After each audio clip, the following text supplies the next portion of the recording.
అందరికీ నమస్కారం. నేను మీ మదిరి రంగసాయి రెడ్డి, అడ్వకేట్.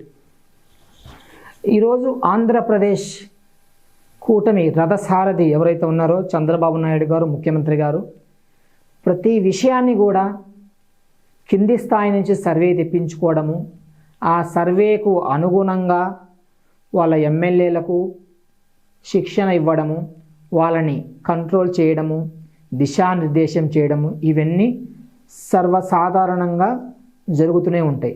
కానీ ఇటీవల మనకు వివిధ మాధ్యమాల ద్వారా తెలిసింది ఏంటంటే, రాష్ట్రంలో ఉన్న 175 మంది ఎమ్మెల్యేల్లో 71 మంది ఎమ్మెల్యేలుపై తీవ్ర అవినీతి ఆరోపణలు వచ్చినాయి.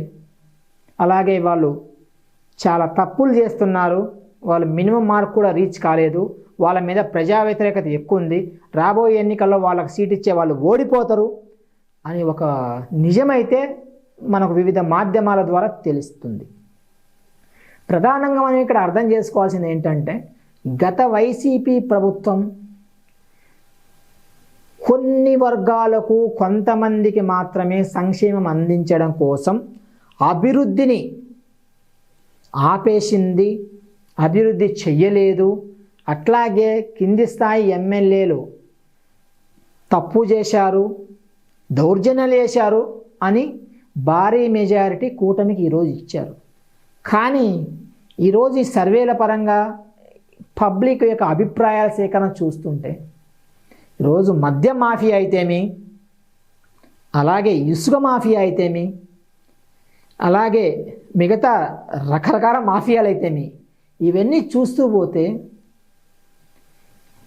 ఈ 11 సీట్ ఏదైతే వచ్చిందో వైసీపీకి, రేపు ఇదే పరిస్థితి టీడీపీకి లేదా కూటమిలో మిగతా పార్టీలకు వస్తే వాళ్ళ పరిస్థితి ఏంటి అనేది ఈరోజు కూటమిలో ఉన్న పెద్దలు ఒకసారి ఆలోచించాలి. ఆ రోజు జగన్మోహన్ రెడ్డి గారి పైన ప్రజలకు ఎంత వ్యతిరేకత వస్తే 11 సీట్లు ఇచ్చారు అనే విషయాన్ని గుర్తుపెట్టుకోవాలి. ఇప్పుడు మీకు అయింది 11 నెలలే.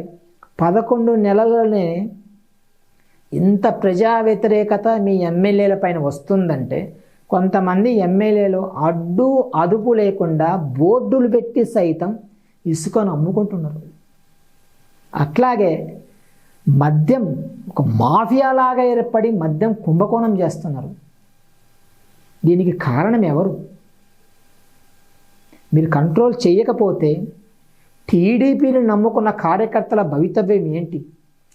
ఈరోజు మీ యొక్క అద్భుతమైన గైడెన్స్లో ముందుకు పోతున్న అమరావతి రాజధాని పరిస్థితి ఏంటి?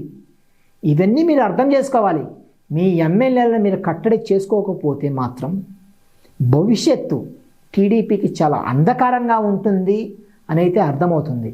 ఇప్పటికైనా తప్పు చేసిన ఎమ్మెల్యేలని కంట్రోల్ చేయండి, అవసరమైతే ఆ స్థానాల ఇన్ఛార్జీలైనా పెట్టండి, కానీ ప్రభుత్వ ప్రతిష్ట దెబ్బతీయొద్దు, ప్రజల నమ్మకాన్ని వమ్ము చేయొద్దు అని మరీ మిమ్మల్ని కోరుతున్నాము. ధన్యవాదాలు.